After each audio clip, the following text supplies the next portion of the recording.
Capítulo 16. El Señor le dijo a Samuel: ¿Cuánto tiempo vas a quedarte llorando por Saúl, si ya lo he rechazado como rey de Israel?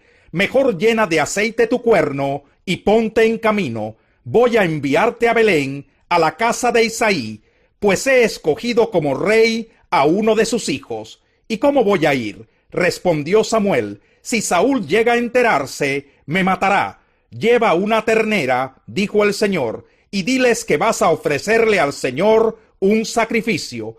Invita a Isaí al sacrificio, y entonces te explicaré lo que debes hacer, pues ungirás para mi servicio a quien yo te diga. Samuel hizo lo que le mandó el Señor, pero cuando llegó a Belén, los ancianos del pueblo lo recibieron con mucho temor. ¿Vienes en son de paz?, le preguntaron. Claro que sí, he venido a ofrecerle al Señor un sacrificio. Purifíquense y vengan conmigo para tomar parte en él. Entonces Samuel purificó a Isaí y a sus hijos, y los invitó al sacrificio. Cuando llegaron, Samuel se fijó en Eliab y pensó: sin duda que este es el ungido del Señor. Pero el Señor le dijo a Samuel: no te dejes impresionar por su apariencia ni por su estatura, pues yo lo he rechazado. La gente se fija en las apariencias, pero yo me fijo en el corazón. Entonces Isaí llamó a Abinadab para presentárselo a Samuel, pero Samuel dijo: a este no lo ha escogido el Señor. Luego le presentó a Sama, y Samuel repitió: tampoco a este lo ha escogido. Isaí le presentó a 7 de sus hijos, pero Samuel le dijo: el Señor no ha escogido a ninguno de ellos. ¿Son estos todos tus hijos? Queda el más pequeño, respondió Isaí, pero está cuidando el rebaño. Manda a buscarlo, insistió Samuel, que no podemos continuar hasta que él llegue. Isaí mandó a buscarlo y se lo trajeron. Era buen mozo, trigueño y de buena presencia. El Señor le dijo a Samuel: este es, levántate y úngelo. Samuel tomó el cuerno de aceite y ungió al joven en presencia de sus hermanos. Entonces el Espíritu del Señor vino con poder sobre David, y desde ese día estuvo con él. Luego Samuel regresó a Ramá. El Espíritu del Señor se apartó de Saúl, y en su lugar el Señor le envió un espíritu maligno para que lo atormentara. Sus servidores le dijeron: como usted se dará cuenta, un espíritu maligno de parte de Dios lo está atormentando. Así que ordene su majestad a estos siervos suyos que busquen a alguien que sepa tocar el arpa. Así, cuando lo ataque el espíritu maligno de parte de Dios, el músico tocará y su majestad se sentirá mejor. Bien, les respondió Saúl, consígame un buen músico y tráiganlo. Uno de los cortesanos sugirió: conozco a un muchacho que sabe tocar el arpa. Es valiente, hábil guerrero, sabe expresarse y es de buena presencia. Además, el Señor está con él. Su padre es Isaí, el de Belén. Entonces Saúl envió unos mensajeros a Isaí para decirle: mándame a tu hijo David, el que cuida del rebaño. Isaí tomó un asno, alimento, un odre de vino y un cabrito, y se los envió a Saúl por medio de su hijo David. Cuando David llegó, quedó al servicio de Saúl, quien lo llegó a apreciar mucho y lo hizo su escudero. Luego Saúl le mandó este mensaje a Isaí: permite que David se quede a mi servicio, pues me ha causado muy buena impresión. Cada vez que el espíritu de parte de Dios atormentaba a Saúl, David tomaba su arpa y tocaba. La música calmaba a Saúl y lo hacía sentirse mejor, y el espíritu maligno se apartaba de él. Capítulo 17. Los filisteos reunieron sus ejércitos para la guerra, concentrando sus fuerzas en Soco, pueblo de Judá. Acamparon en Efesdamín, situado entre Soco y Aseca. Por su parte, Saúl y los israelitas se reunieron también, y acampando en el valle de Elá, ordenaron sus filas para la batalla contra los filisteos. Con el valle de por medio, los filisteos y los israelitas tomaron posiciones en montes opuestos. Un famoso guerrero, oriundo de Gat, salió del campamento filisteo. Su nombre era Goliat, y tenía una estatura de casi 3 metros. Llevaba en la cabeza un casco de bronce, y su coraza, que pesaba 55 kilos, también era de bronce, como lo eran las polainas que le protegían las piernas y la jabalina que llevaba al hombro. El asta de su lanza se parecía al rodillo de un telar, y tenía una punta de hierro que pesaba casi 7 kilos. Delante de él marchaba un escudero. Goliat se detuvo ante los soldados israelitas y los desafió. ¿Para qué están ordenando sus filas para la batalla? ¿No soy yo un filisteo y no están ustedes al servicio de Saúl? ¿Por qué no escogen a alguien que se me enfrente? Si es capaz de hacerme frente y matarme, nosotros les serviremos a ustedes. Pero si yo lo venzo y lo mato, ustedes serán nuestros esclavos y nos servirán. Dijo además el filisteo: yo desafío hoy al ejército de Israel. Elijan a un hombre que pelee conmigo. Al oír lo que decía el filisteo, Saúl y todos los israelitas se consternaron y tuvieron mucho miedo. David era hijo de Isaí, un efrateo que vivía en Belén de Judá. En tiempos de Saúl, Isaí era ya de edad muy avanzada y tenía 8 hijos. Sus 3 hijos mayores habían marchado a la guerra con Saúl. El primogénito se llamaba Eliab, el segundo Abinadab, el tercero Sama. Estos 3 habían seguido a Saúl por ser los mayores. David, que era el menor, solía ir a donde estaba Saúl, pero regresaba a Belén para cuidar las ovejas de su padre. El filisteo salía mañana y tarde a desafiar a los israelitas, y así lo estuvo haciendo durante 40 días. Un día, Isaí le dijo a su hijo David: toma esta bolsa de trigo tostado y estos 10 panes, y vete pronto al campamento para dárselos a tus hermanos. Lleva también estos 3 quesos para el jefe del batallón. Averigua cómo les va a tus hermanos y tráeme una prueba de que ellos están bien. Los encontrarás en el valle de Elá con Saúl y todos los soldados israelitas peleando contra los filisteos. David cumplió con las instrucciones de Isaí. Se levantó muy de mañana y después de encargarle el rebaño a un pastor, tomó las provisiones y se puso en camino. Llegó al campamento en el momento en que los soldados, lanzando gritos de guerra, salían a tomar sus posiciones. Los israelitas y los filisteos se alinearon frente a frente. David, por su parte, dejó su carga al cuidado del encargado de las provisiones y corrió a las filas para saludar a sus hermanos. Mientras conversaban, Goliat, el gran guerrero filisteo de Gat, salió de entre las filas para repetir su desafío, y David lo oyó. Cuando los israelitas vieron a Goliat, huyeron despavoridos. Algunos decían: ven a ese hombre que sale a desafiar a Israel, a quien lo venza y lo mate, el rey lo colmará de riquezas. Además le dará su hija como esposa, y su familia quedará exenta de impuestos aquí en Israel. David preguntó a los que estaban con él: ¿qué dicen que le darán a quien mate ese filisteo y salve así el honor de Israel? ¿Quién se cree este filisteo pagano que se atreve a desafiar al ejército del Dios viviente? Al que lo mate, repitieron, se le dará la recompensa anunciada. Eliab, el hermano mayor de David, lo oyó hablar con los hombres y se puso furioso con él. Le reclamó: ¿qué has venido a hacer aquí? ¿Con quién has dejado esas pocas ovejas en el desierto? Yo te conozco, eres un atrevido y malintencionado. Seguro que has venido para ver la batalla. ¿Y ahora qué hice?, protestó David, si apenas he abierto la boca. Apartándose de su hermano, les preguntó a otros, quienes le dijeron lo mismo. Algunos que oyeron lo que había dicho David, se lo contaron a Saúl, y éste mandó a llamarlo.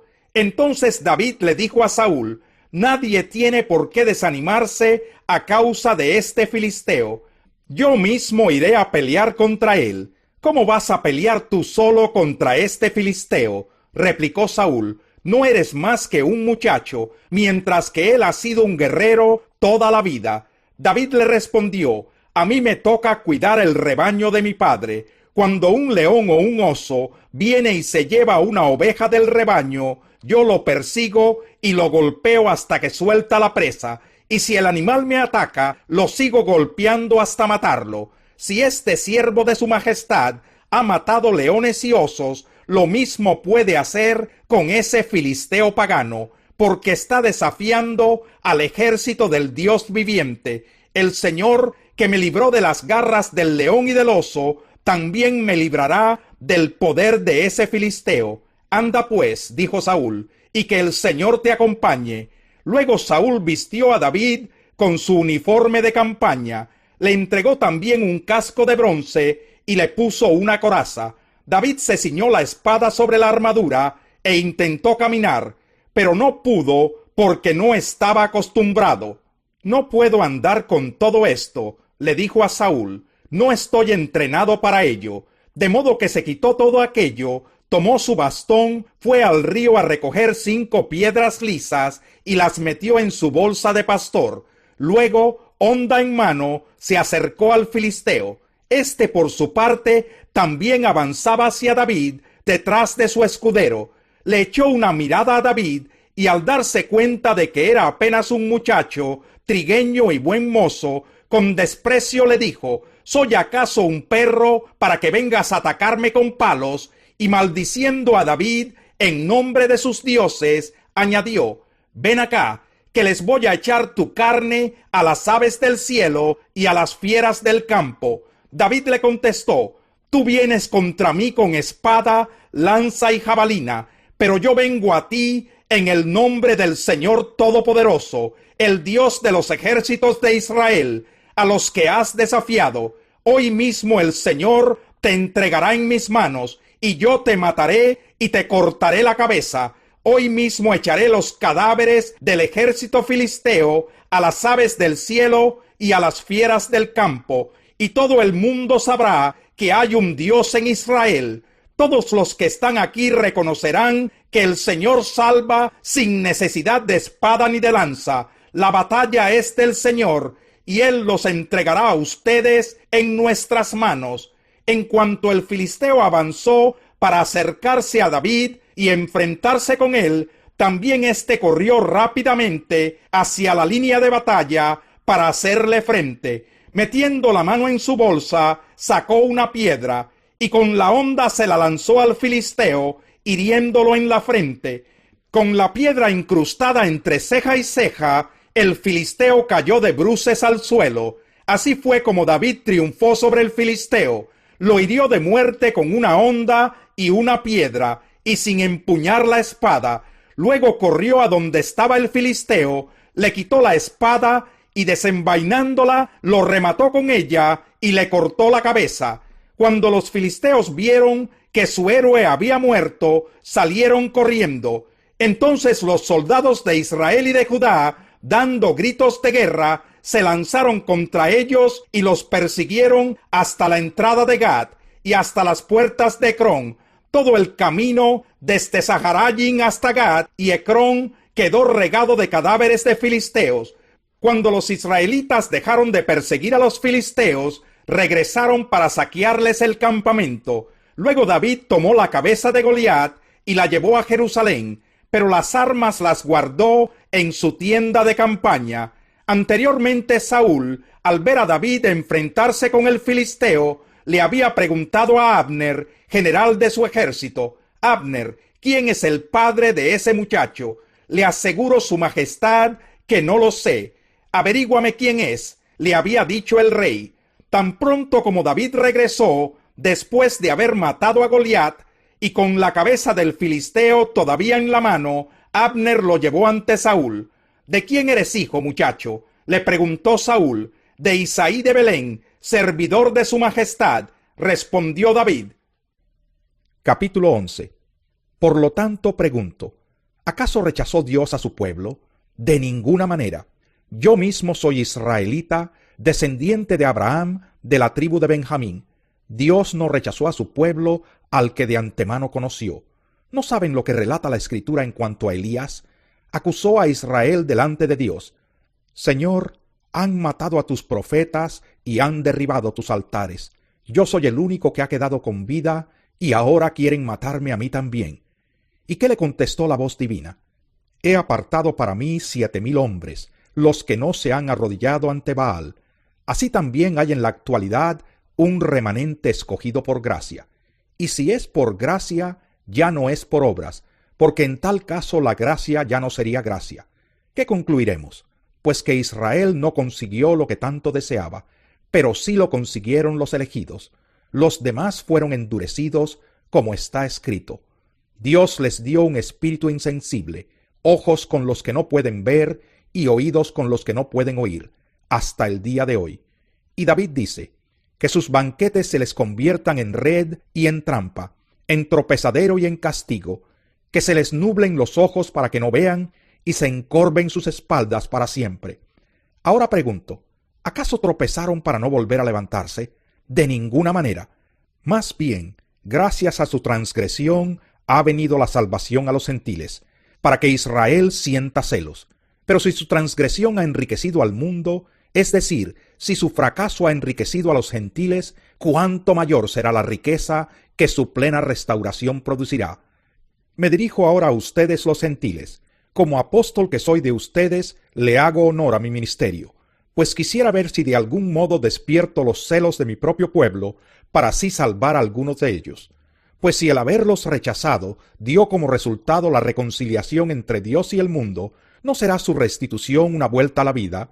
Si se consagra la parte de la masa que se ofrece como primicias, también se consagra toda la masa. Si la raíz es santa, también lo son las ramas. Ahora bien, es verdad que algunas de las ramas han sido desgajadas, y que tú, siendo de olivo silvestre, has sido injertado entre las otras ramas. Ahora participas de la savia nutritiva de la raíz del olivo. Sin embargo, no te vayas a creer mejor que las ramas originales. Y si te jactas de ello, ten en cuenta que no eres tú quien nutre a la raíz, sino que es la raíz la que te nutre a ti. Tal vez dirás, desgajaron unas ramas para que yo fuera injertado. De acuerdo, pero ellas fueron desgajadas por su falta de fe, y tú por la fe te mantienes firme. Así que no seas arrogante sino temeroso, porque si Dios no tuvo miramientos con las ramas originales, tampoco los tendrá contigo. Por tanto, considera la bondad y la severidad de Dios, severidad hacia los que cayeron y bondad hacia ti. Pero si no te mantienes en su bondad, tú también serás desgajado. Y si ellos dejan de ser incrédulos, serán injertados, porque Dios tiene poder para injertarlos de nuevo. Después de todo, si tú fuiste cortado de un olivo silvestre, al que por naturaleza pertenecías, y contra tu condición natural fuiste injertado en un olivo cultivado, con cuánta mayor facilidad las ramas naturales de este olivo serán injertadas de nuevo en él. Hermanos, quiero que entiendan este misterio para que no se vuelvan presuntuosos. Parte de Israel se ha endurecido, y así permanecerá hasta que haya entrado la totalidad de los gentiles. De esta manera todo Israel será salvo, como está escrito: el Redentor vendrá de Sión, y apartará de Jacob la impiedad, y este será mi pacto con ellos cuando perdone sus pecados. Con respecto al Evangelio, los israelitas son enemigos de Dios para bien de ustedes, pero si tomamos en cuenta la elección, son amados de Dios por causa de los patriarcas, porque las dádivas de Dios son irrevocables, como lo es también su llamamiento. De hecho, en otro tiempo ustedes fueron desobedientes a Dios, pero ahora por la desobediencia de los israelitas han sido objeto de su misericordia. Asimismo, estos que han desobedecido recibirán misericordia ahora, como resultado de la misericordia de Dios hacia ustedes. En fin, Dios ha sujetado a todos a la desobediencia, con el fin de tener misericordia de todos. Qué profundas son las riquezas de la sabiduría y del conocimiento de Dios. Qué indescifrables sus juicios e impenetrables sus caminos. ¿Quién ha conocido la mente del Señor, o quién ha sido su consejero? ¿Quién le ha dado primero a Dios para que luego Dios le pague? Porque todas las cosas proceden de Él y existen por Él y para Él. A Él sea la gloria por siempre. Amén.